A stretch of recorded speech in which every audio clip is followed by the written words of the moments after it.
함께 하시죠. 네, 하나님 말씀 보겠습니다. 하나님 말씀 빌립보서 3장 8절에서 12절 말씀입니다. 빌립보서 3장 8절에서 12절 말씀입니다.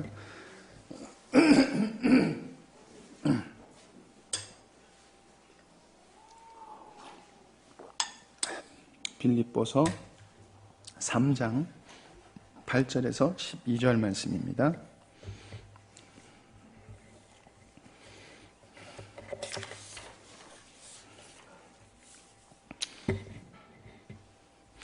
교독하도록 하겠습니다. 또한 모든 것을 해로 여김은 내 주 그리스도 예수를 아는 지식이 가장 고상하기 때문이라. 내가 그를 위하여 모든 것을 잃어버리고 배설물로 여김은 그리스도를 얻고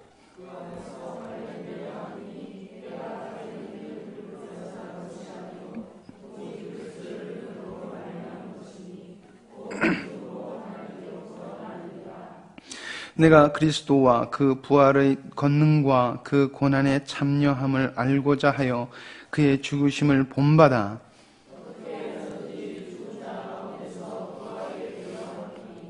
내가 이미 얻었다 함도 아니요 온전히 이루었다 함도 아니라 오직 내가 그리스도 예수께 잡힌 바 된 그것을 잡으려고 달려가노라.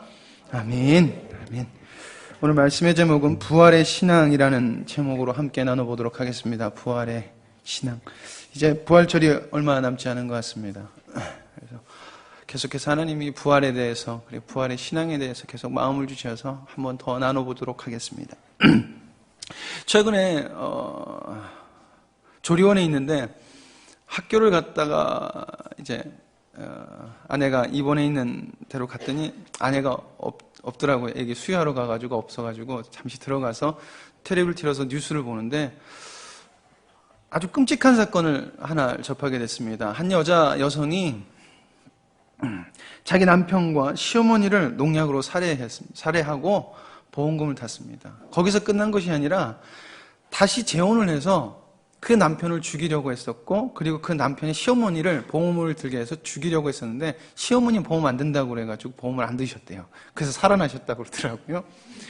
근데 그걸로 끝난 게 아니라 여러분 아마 아실 거예요. 자기 딸에게 농약을 일정약을 조금씩 먹여가지고 애를 아프게 한 거예요. 그래가지고 몇 년 동안 그 여자가 자기 남편, 첫째 남편, 둘째 남편 죽이고 시어머니 죽이고 그리고 자기 딸을 아프게 해서 받은 돈이 10억이라고 합니다. 10억. 무려 10억 원을 챙기고 결국에는 그게 들킨 거예요. 그 제초제 있잖아요. 제초제를 바깥에다 숨겨놓고 딸에게 막 주는 거예요. 어떻게 그럴 수 있을까? 왜냐면은 그 뉴스가 이렇게 쭉 나오는데 보면 애들이 쓰는 그런 거 있잖아요. 뽀로로 밥그릇 뭐 이런 거 있잖아요. 저도 예나가 그걸 가지고 있거든요. 그거 볼 때마다 예나가 너무 귀여운데 어떻게 사람으로서 저런 행동을 할 수 있을까?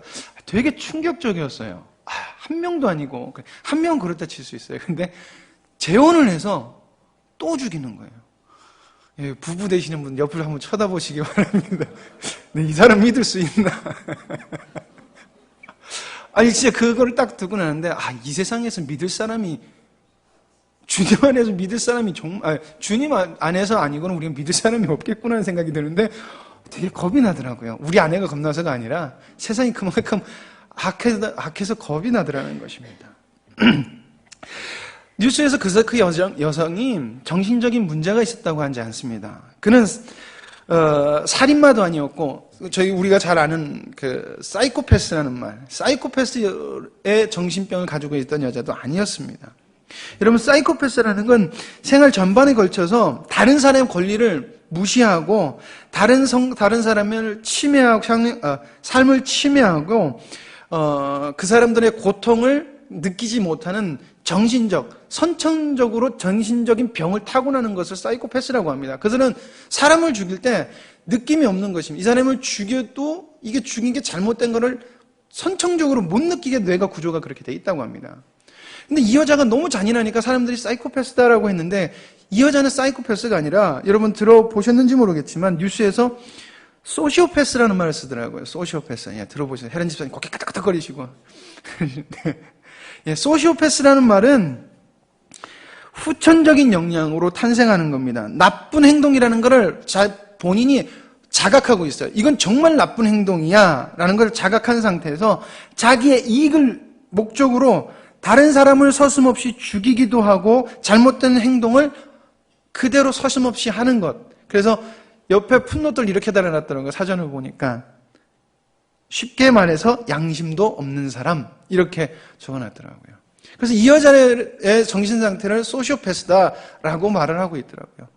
그리고 그 뉴스가 끝나면서 아나운서가 이렇게 이야기하더라고요. 요즘에 소시오패스라는 이런 문제가 굉장히 심각한 것 같습니다. 여러분들이 잘 아는 오원춘, 김길태, 김수철, 그리고 안산의 임질범.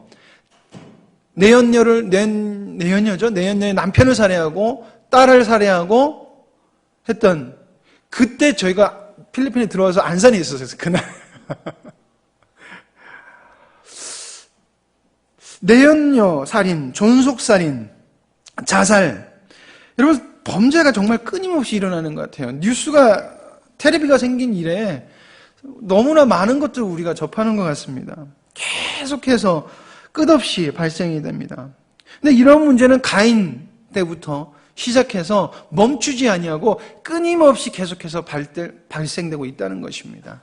즉, 우리는 지금 소시오패스라는 말을 우리가 단어적으로 정리를 했었고 그리고 사용하기 때문에 이 문제가 지금 현재 많다고 생각을 하지만은 이 문제 소시오패스라는 이 자기 이익을 위해서 남을 서슴없이 살해하고 해하는 이런 행위는 가인 때부터 시작해서 지금까지 끊임없이 이루어지고 있다는 것입니다.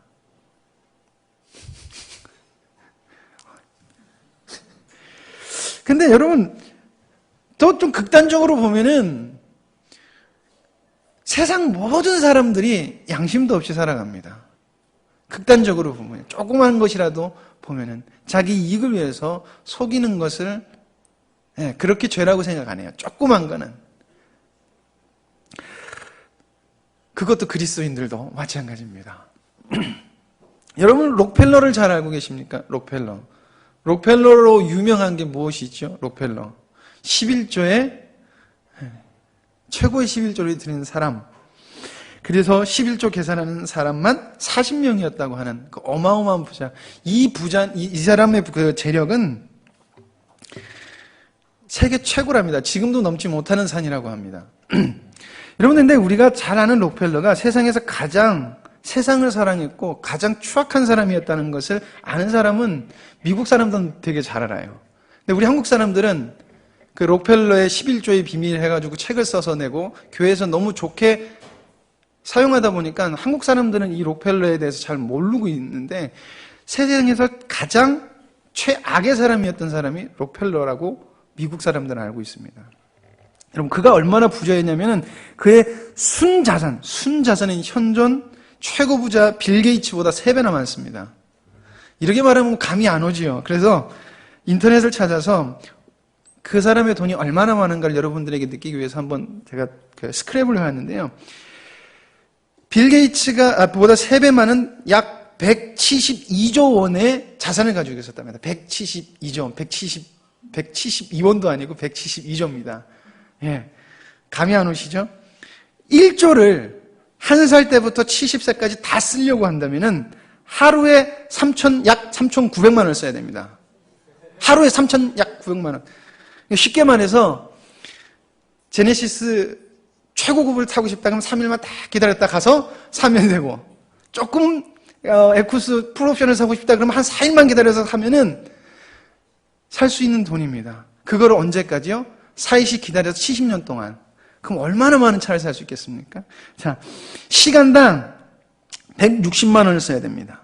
1분당 27,000원을 써야 됩니다. 지금 1조 얘기하고 있습니다. 초당 450원을 써야 됩니다. 네. 빌 게이츠 자산 50조. 그러면은 초당 빌 게이츠가 자기 돈을 24,750원을 초당 24,750원을 70대까지 계속해서 쓴다 그러면 쓸 수 있습니다. 록펠러는 172억이니까 계산해보면 초당 74,250원을 써야 됩니다.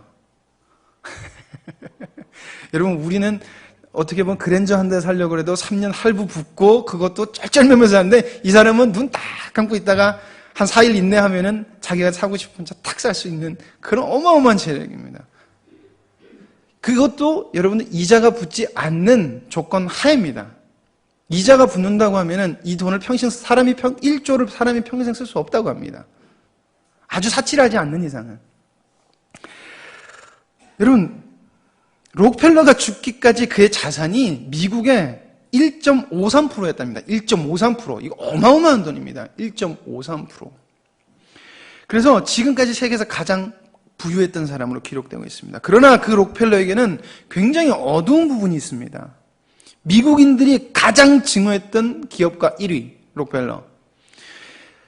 파업하는, 자기가 하는 광산에 파업이 일어났습니다. 그 파업을 막기 위해서 사람들을 보내서 사람을 죽이겠습니다. 아이, 여자, 그리고 일꾼들을 가리지 않고 50명을 죽였다고 합니다. 미국의 의료보험이 여러분 엉망입니다. 미국의 의료보험은 돈 없으면 병원에서 죽어가도 절대 응급조치 안 합니다. 그래서 미국 보험을 들려고 하면은 돈도 있어야 되지만, 영주권도 있어야 되지만은 돈이 있어야 됩니다. 그게 왜 그렇게 만들어놨냐면 록펠러가 정치인들을 매수해서 그렇게 만들어놨다고 합니다. 부자에게는 어마어마한 보험을 혜택을 받을 수 있게 하고 돈 없는 사람들에게 돈은 싹 긁어모아가는 그런 혜택을 만들어 놓은 사람이 록펠러입니다. 그리고 루즈벨트 대통령이 그를 향해서 이렇게 얘기했답니다. 그가 얼마나 선행을 하던 재산을 쌓기 위해 저지른 악행을 갚을 수는 없을 것이다 라고 했다는 것입니다. 우리가 잘 아는 록펠러, 그 사람은 11조를 하나님 앞에 드렸고 믿음이 특별한 사람으로 알고 있지만 누구보다 세상을 사랑했던 사람입니다. 왜 이런 교회 다니는 사람조차도 삶에서 이런 문제가 발생될까요? 왜냐하면 저는 잘 아시죠? 이 땅을 사랑하게 살았기 때문입니다. 이 땅을 사랑하고 이 땅이 소중했고 이 땅의 돈과 명예를 위해 살았기 때문이라는 것입니다. 즉 부활의 참 의미를 모르고 살았다는 것입니다. 부활의 의미. 그렇다면 여러분 부활, 즉 부활의 신앙은 무엇인지 우리는 분명히 알아야 될 것입니다. 그래서 오늘 부활에 관해서, 부활의 신앙에 관해서 몇 가지 나눠보도록 하겠습니다. 첫 번째는 우리는 예수 그리스도의 부활을 바로 알아야 된다는 것입니다. 예수 그리스도의 부활. 이제 얼마 안 있으면 부활절입니다. 여러분 우리는 예수님의 부활을 너무 문자적으로 알고 있습니다. 그래서 지금은 고난주간이라서 우리가 고난주, 사순절 지나고 고난주간 해서 슬퍼해야 되고 그리고 예수님의 부활 딱 되면은 기뻐해야 되고 부활절 기쁜 주 딱 하고 끝나는 어떻게 보면 되게 형식적인 부활절을 우리가 보내고 있습니다. 어떻게 보면 교회 시스템 자체가 부활절을 안 믿을 수 없게끔 만들어 놓은 것 같아요. 예수님 믿으면 당연히 부활절을 믿어야 된다라는 전제가 있으니까 나 부활하신 예수님 믿어 라고 쉽게 받아들이게끔 교회 구조가 되어 있지 않나라는 생각을 해봅니다. 우리 그리스도인들의 성경을 봐도 부활이라는 이 글자를 보면서도 너무나 쉽게 받아들이고 너무나 쉽게 믿도록 되어 있는 것 같습니다. 그래서 물어보면 예수님 부활하신 거 믿어? 그러면 나 예수님 부활하신 거 믿어. 알아? 나 알아. 근데 저는 이런 모습을 보면서 이런 생각이 들었습니다. 왜 사람들이 부활을 이렇게 쉽게 받아들일까? 저는 이것이 사단, 우리 대적이 부활을 쉽게 믿게 함으로 말미암아 그 부활의 의미를 희석시키고 그리고 그 감동마저 떨어뜨리는 사단의 공격이다라고 저는 생각을 합니다. 안 그러십니까? 여기서 부활 안 믿는 사람 아무도 없으실 거예요. 그렇죠? 근데 부활이 얼만큼 우리에게 다가오냐는 질문에 대해서는 쉽게 대답하실 분, 자신 있게 대답하실 분이 많이 없으실 것입니다. 저는 그게 왜 그러냐? 그러면은 사단이 우리에게 그 감동을 떨어뜨린다. 여러분 한번 생각해 보시기 바랍니다. 여러분 예수님의 부활은 단순한 부활이 아닙니다. 예수님의 부활이 담고 있는 것은 우리로 이 세상을 사랑하는 그리고 자기를 사랑하는 이 죄로부터, 즉 창조의 목적으로 빗나간 이 죄의 사람으로부터 세상에 어떤 역경이 오고 어떤 고난이 온다 할지라도 하나님을 사랑할 수밖에 없고 그리고 하나님을 위해 살 수밖에 없는 사람으로 우리를 변화시키는 것, 이 사건이 부활의 사건이라는 것입니다. 그러니까 이게 단순하게 알고 믿는 것이 아니라는 것입니다. 한 사건을 이뤄내는 분명한 원인이라는 것입니다. 원동력이라는 것입니다. 즉 우리가 예수님의 부활을 믿으면 어떠한 고난과 역경이 온다 할지라도 우리는 하나님을 사랑해야 될 것입니다. 하나님을 사랑할 수밖에 없게 되는 것입니다. 하나님을 위해 살 수밖에 없게 되는 것입니다. 그런 사람으로 거듭나는 게 예수 그리스도의 부활의 사건이라는 것입니다.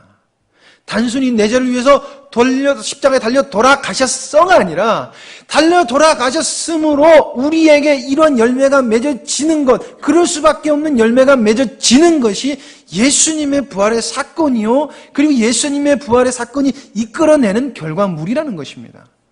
우린 이것에 대한 고민과 우리에 대한 이것에 대한 사모함이 우리 삶 속에서는 있어야 된다는 것입니다.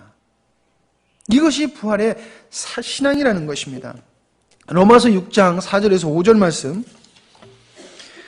그러므로 우리가 그의 죽으심과 합하여 세례를 받음으로 그와 함께 장사되었나니 이는 아버지의 영광으로 말미암아 그리스도를 죽은 자 가운데서 살리심과 같이 우리로 또한 새 생명 가운데서 행하게 하려 함이라. 만일 우리가 그의 죽으심을 본받아 연합한 자가 되었으면 또한 그의 부활을 본받아 연합한 자가 되리라. 베드로전서 1장 3절. 찬송하리로다 우리 주 예수 그리스도의 아버지 하나님이 그 많으신 긍휼대로 예수 그리스도의 죽은 자 가운데서 부활하심으로 말미암아 우리를 거듭나게 하사 산 소망이 있게 하셨으며. 여러분, 반드시 예수 그리스도로 산 자, 새 생명으로 살아가는 자로 만드신다는 것입니다. 만드셨다는 것입니다. 여러분, 우리의 옛사람은 분명히 예수 그리스도와 함께 죽었습니다. 그러면 우리는 그리스도인으로 새 생명으로 살 수밖에 없고, 그리고 산소망, 즉 하나님을 사랑하고 성령님으로 인하여 살아가고, 그러므로 하나님의 뜻을 이루는 존재로 하나님께서 만드신 이 산소망을 가지고 살아가는 자들이 우리라는 것입니다. 록펠러처럼 사람을 죽여가면서 자기의 이익을 위해 살아가는 것이 아니라 이 땅에 소망을 두지 아니하고 온전히 하나님을 쫓아서 새 소망, 산 소망을 따라 살아가게 하는 것이 예수 그리스도의 부활이라는 것입니다. 우리는 그것을 보고 부활절을 기다려야 되고, 우리는 그것을 다시금 기억하면서 상기시키면서 부활절 기간을 지내야 되는 것입니다. 즉 하나님은 당신의 부활로 하나님 나라에만 집중하는 존재들을 만들어내신다는 것입니다. 여러분, 부활은 우리를 완전한 새 사람으로 변화시키는 부활인 것입니다. 모습은 똑같을지 모릅니다. 그런데 우리의 옛사람이 없어지고 우리에게 새 사람이 부어짐으로 100% 완전한 새 사람의 삶을 살아가게 하는 것, 이것이 예수 그리스도의 부활인 것을 여러분들 믿으시기 원합니다. 그래서 우리에게 산 소망, 예수 그리스도 100% 새 사람으로 살아갈 수 있다라는 그 소망이 우리의 기쁨이 되어야 될 것이고, 우리에게 그리스도를 쫓아가게 하는 기쁨의 원동력이 되어야 될 줄 믿습니다. 두 번째로는, 여러분, 부활은 영원으로 돌아가는 것입니다. 영원.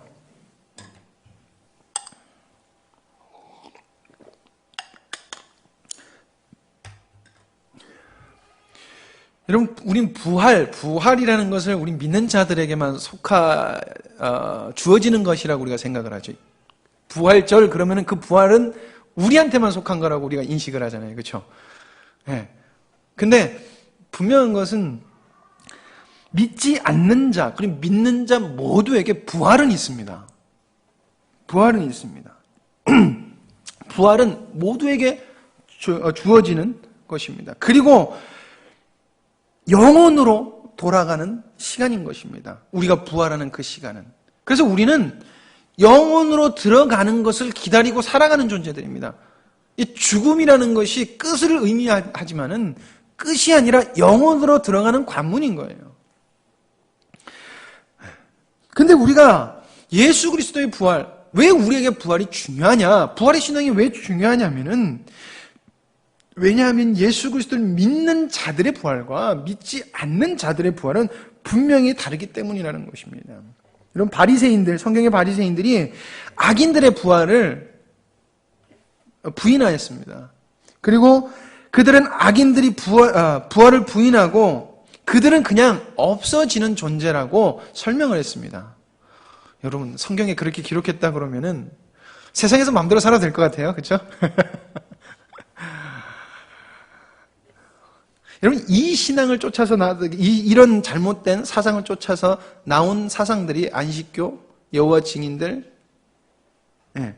여러 가지 잘못된 이단들이 그러한 이론들을 받아들이고 있습니다.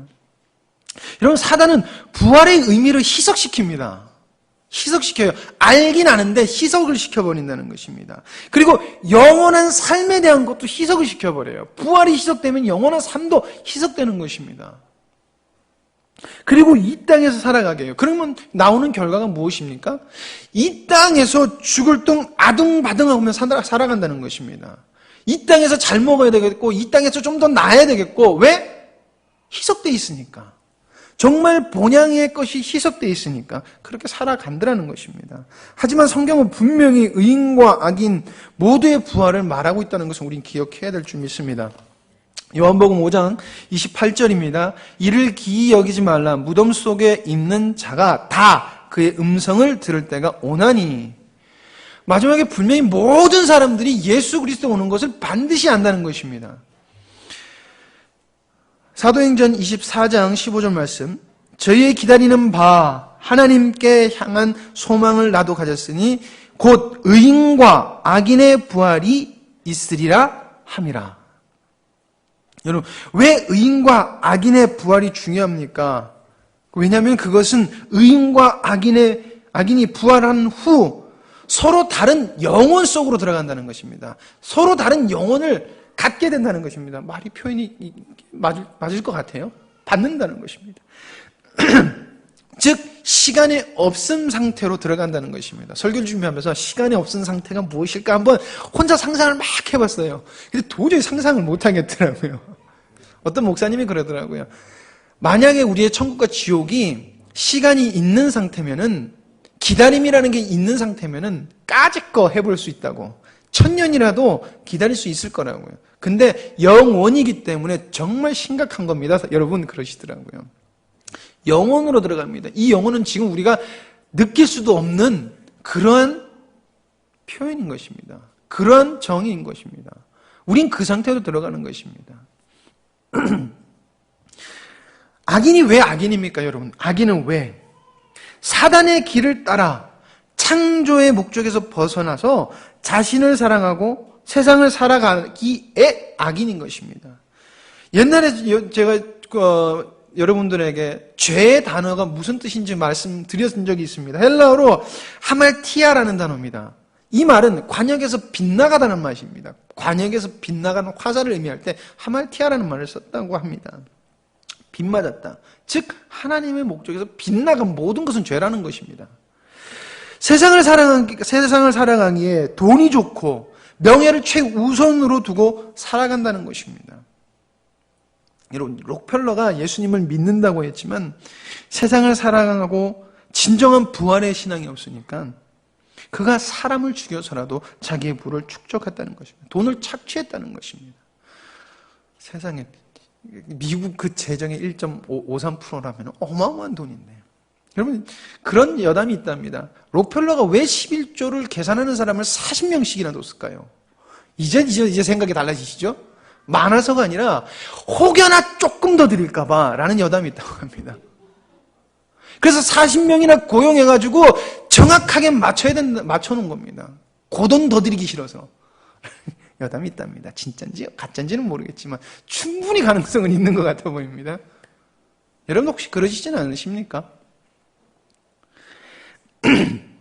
시편 1편 악인들의 것을 이렇게 이야기하고 있습니다. 시편 1편 5절에서 6절 말씀입니다. 그러므로 악인들이 심판을 견디지 못하며 죄인들이 의인의 회중에 들지 못하리로다. 대저 의인의 길은 여호와께서 인정하시나 악인들의 길은 망하리로다. 절대 악인들은 의인에게 속할 수 없습니다. 이 말은 반드시 망한다는 것입니다. 반드시. 즉 악인들은 자기를 사랑한, 자신들이 사랑한 세상, 즉 마귀를 쫓아 산 사람들은 그 마귀를 위하여 준비된 그곳으로 간다는 것입니다. 그들이 죄를 저지른 값은 빗나가는 화살처럼 지옥으로 가게 된다는 것입니다. 우리는 망한다는 말을 세상에서 사업이 망하고 내가 계획했던 것들이 망해야지만이 망한다라고 이야기를 합니다. 그래서 예수님 안 믿는 사람은 우리가 기도해서 망해야 된다고 생각하죠. 그렇죠? 망하지 않잖아요, 그 사람들. 록펠러 재단 그런 시비도 있더라고요. 록펠러 재단 그 빌딩에 가면 뒷빌딩에 666이라는 글자가 붙어 있다고 그래요. 모르겠어요. 진짜인지 사진인지 뭔데 사진을 많이 올려놔서 진짜겠죠, 뭐. 666이라는 뭔지 아시잖아요, 여러분. 사단의 표시. 안 망해요. 그렇게 버젓이 사단을 숭배하는 것들을 갖다 놔도 안 망하더라는 것입니다. 여러분, 근데 그렇게 망해야지 직성이 풀리는 이 신앙조차도 여러분 잘못된 부활의 신앙을 가지고 있는 사람들이랍니다. 왠지 아십니까? 이 땅에서 그 사람들이 그렇게 망해야지 속이 시원하거든요. 왜? 나 잘 못 먹으니까 너도 망해야 된다는 이 심보가 있는 아닌 것입니다. 그들은 부한 것들이 그분들은 벌써 망해간다는 증거인 것입니다. 그들이 부해지고 그들이 잘 먹고 잘 산다는 것은 그들이 망하고 있다는 것입니다. 여러분, 그들이 이 땅에서 잘 먹고 잘 사는 것에 대해서 예수님 안 믿는 사람들이 잘 먹고 잘 사는 것에 대해서 여러분들 신경 쓰지 마십시오. 그 사람들 신경 쓰지 마십시오. 우리는 그냥 주님께 소망 들고 살아가면 되는 것입니다. 반드시 그들은 망할 것입니다. 그 속에서 우리는 그들이 망해라 하는 것이 아니라 우리가 부활의 신앙이 뭔지 보여줌으로 그들에게 빛비침을 보여주면 되는 것입니다. 그것이 우리에게 할 일이고 그것이 하나님이 우리에게 주신 사명인 것입니다. 여러분, 부활의 신앙이 얼마나 놀라운 것이 알지 못하면은 이 땅에서는 배부르게 살아갈 수 있습니다. 그러나 죽은 뒤는 영원한 괴로움 속에서 살아갈 것입니다. 어떤 사람? 부활의 신앙이 없는 사람. 부활의 신앙이 없는 사람은 이 땅을 소망을 두고 따라가기 때문인 것입니다. 여러분들, 이것이 악인들의 부활입니다. 그리고 절대 끝나지 않은 영원한 시간이라는 것입니다. 그러나 의인들, 즉 예수 그리스도를 구주로 삼고 이 땅에서 살아간 자들은 하나님과 함께 영원히 들어가는 것입니다. 영원히. 이 부활을 믿는 자들은 하나님이 기뻐하시는 삶을 살아가는 것만이 그들의 삶의 목적입니다. 우리가 왜 예수님을 사랑하라고 살려고 그래요? 왜 예수님이 기뻐하시는 삶을 살려고 해요? 부활의 신앙이 있으니까 우리의 삶이 나를 위해서 죽으신 그리고 하나님의 기쁨이 되는 삶만이 나의 삶이 되니까 부활의 소망이 있으니까 그렇게 돼야 되는 것입니다. 내가 잘하니까 내가 좀 더 잘해서 하나님이 주신 축복 받으려고 어제 하은이 어디 갔냐 우리 하은이한테 제가 그랬어요. 네가 나중에 어디 커서 교회를 가면은 예수님 믿고 복 받으세요라는 교회 가지 마. 내가 그랬어요. 예수님 믿고 축복받은 그런 교회 가지 마. 예수님 믿고 고난 당해야 되고 어려움 당해야 돼요. 그래도 그런 교회 가. 이렇게 얘기해 주는데 그럼 왜 이 땅에서 복을 외칩니까? 부활의 신앙이 없다는 것입니다. 얼마 전에 손양훈 목사님의 그 옥중 편지를 잠깐 읽게 됐습니다. 그 옥중에 있으면서 자기 교회 옥정면 북방리에 사는 신도들에게 이렇게 여러분들도 아마 아실 거예요. 그 편지를 쓴 것을 읽는데 너무나 감동이 되더라고요. 그래서 한번 스크랩을 해 와봤습니다. 1944년 6월 24일 옥종면 북방리에 사는 신도들에게 기간의 각양 파랑곡절은 너희를 연단시켰구나. 파도는 지혜 있는 사공을 만들겠고 한설이 아니었더라면 송죽지절 소나무같이 꿋꿋하고 대나무같이 고든 절개를 누가 알리오. 한설은 감인하니 한설은 어려움을 참게 하니 매화는 아름답고 추상 가을의 찬서리를 거쳤으니 국화는 향기롭다. 신고를 감수하니 내심이 낙원이요 만난을 극복하니 용사보다 강하구나. 옳다. 이때에 더구나 너희들은 솔선하여 인내의 모본자가 되라. 수곡을 적게 받게 된다니 일변은 섭섭하나 손해본 자가 있는 것 보아 확실히 덕을 보는 자 있겠구나. 내 유익이 부하고 남의 억울하여 호소함보다는 얼마나 나으랴 범사에 감사하라. 옥중에서 쓰신 편지입니다. 두 번째 편지가 전 더 감동이 되더라고요. 제가 우리 중구동부가 한문으로 된 걸 잘 이해 못할 것 같아서 제가 풀어서 읽어드리는 거예요. 1944년 9월 9일 옥정면 북방리에 사는 신도들에게 백로는 기강하여 대지는 시원하다만 심중궐 마음에 견디지 못할 뜨거움의 한로 찬 이슬의 시원함은 언제쯤 올까? 뒷간에 있으면 어찌 악취를 피할 수 있으며 세상에 처해 있으면 어찌 고난을 면할 수 있으랴. 금세에서 안락을 도모하는 자 마치 연목 구어 지격 나무에 올라 물고기를 구함 같구나. 이것이 죄악의 결과의 현상이로다. 옛날 바울 같은 성자도 오라 나는 괴로운 사람이로다. 누가 이 세상의 몸에서 나를 구원하랴 하였거니와 세상에 있는 자 누구나 다 아이고 함은 이구동성의 비탄이요 인계호천의 사실 아니겠는가. 그러나 비록 너는 병고 중이나 주 안에 있는 너희 신앙은 범사에 감사하며 항상 기뻐할 것을 나도 믿고 이로써 안심하노라. 육체는 고난으로 단련함이 좋고 마음은 항상 기뻐함이 좋으니라. 피죽을 먹고도 웃는 자가 있고 비단 옷을 입고도 근심하는 자가 있나니라. 고로 같은 세상에 살면서도 비간자와 낙간자가 있나니라. 옥중에서 쓰신 편지입니다. 전 이 말이 제일 감동이 되더라고요. 어디겠냐. 금세에서 안락을 도모하는 자 마치 나무에 올라가 물고기를 구함 이로다. 참 감동이 되더라고요. 만약에 손양훈 목사님이 땅의 소망을 품으셨다고 하면은 이러한 편지를 쓰셨을까? 절대 그럴 수 없을 것 같더라고요. 슬프고 괴롭고 죽을 만큼 힘든 가운데서 이 땅에 살면서 어찌 고난을 피할 수가 있겠느냐 라고 이야기를 하시면서 너희들도 고난이 올 때 참고 인내하고 하늘을 바라봐라 라고 하신 것입니다.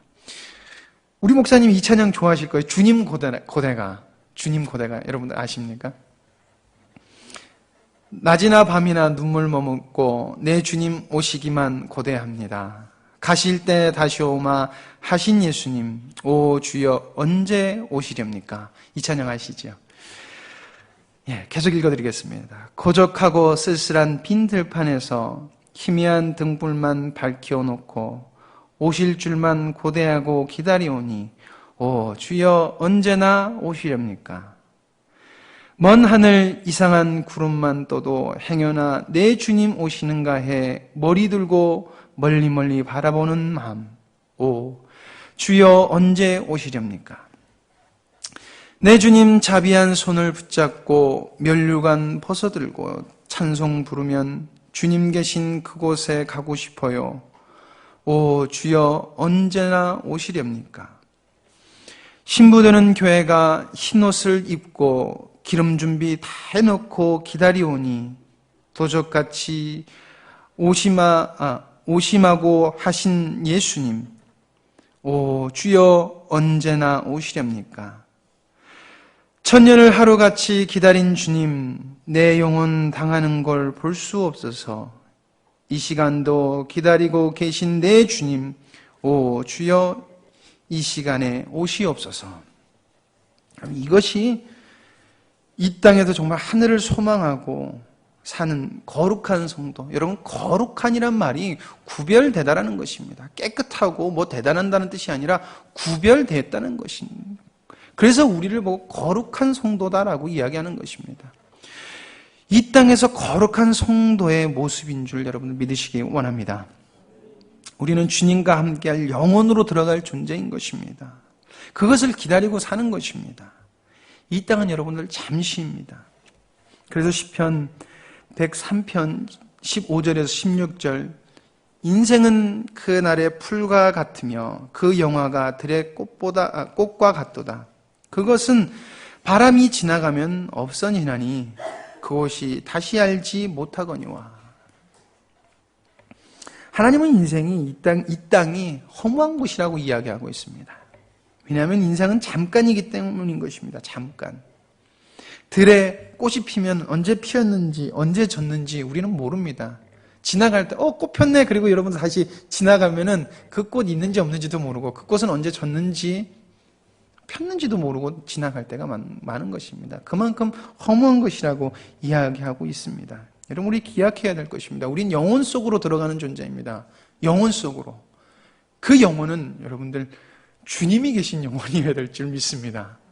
그리고 주님 사랑하고 부활의 신앙이 우리 마음에 굳건히 있는 자들은 그 주님 그대로 모시고 영혼으로 가는 것입니다. 여러분들 그 인생을 살아가시길 간절히 소망합니다. 세 번째로 여러분들 허무와 회의에 속지 말라는 것입니다. 허무와 회의에. 금요일 날 좀 궁금한 이야기 Y를 혹시 보신 분이 계신지 모르겠는데 거기에서 좀 어떤 잘못된 교회의 문제를 다루면서 이렇게 방송을 한 거 봤는데 요즘에 좀 이렇게 잘못된 현상들이 뭐냐면은 계속해서 사람들이 신학을 무시한다는 것입니다. 신학이 다라고 지금 저는 얘기하는 것이 아닙니다. 뭐냐면은 은사나 그리고 자기가 능력 있다는 분들이 지금까지 하나님께서 역사를 가지고 2000년의 역사를 가지고 예수님이 돌아가신 후부터 신학이 발생하기 시작했습니다. 그래서 2000년 동안 세워놓은 이 하나님이 주신 선물을 마귀의 것이라고 잘못된 것이라고 그래서 은사나 성령님의 능력, 그래서 은사만이 정말이다라고 설교하시는 분들이 점점 늘어간다는 것입니다.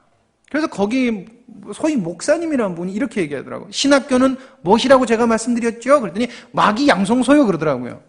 그러면 마귀 양성소 졸업한 저는 마귀의 쫄따구가 되는 것입니다.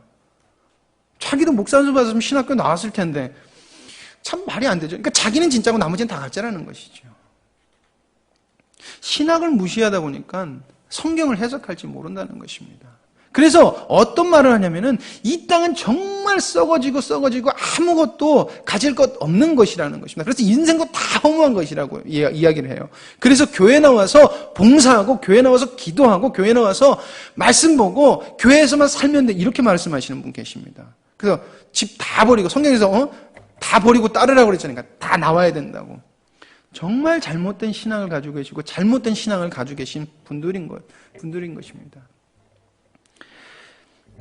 우리는 부활, 예수 그리스도의 부활이 나의 부활이어서 부활의 신앙을 갖고 사는 존재들인 것입니다. 그래서 영원한 곳을 바라보는 것이죠.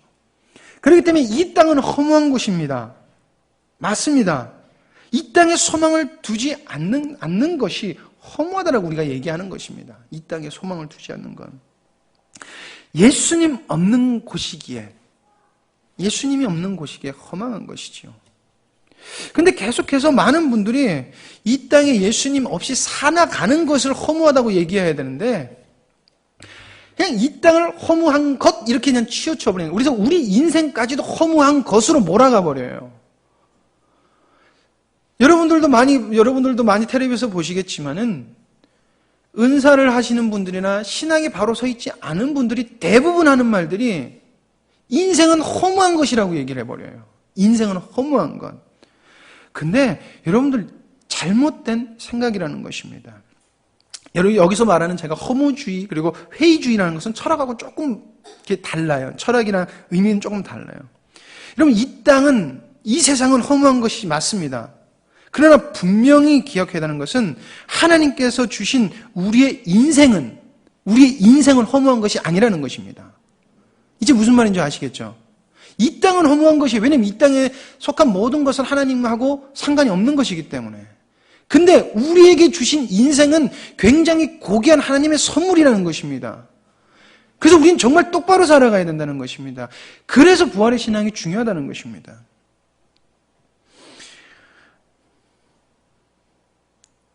이 땅의 삶을 무시해버려라.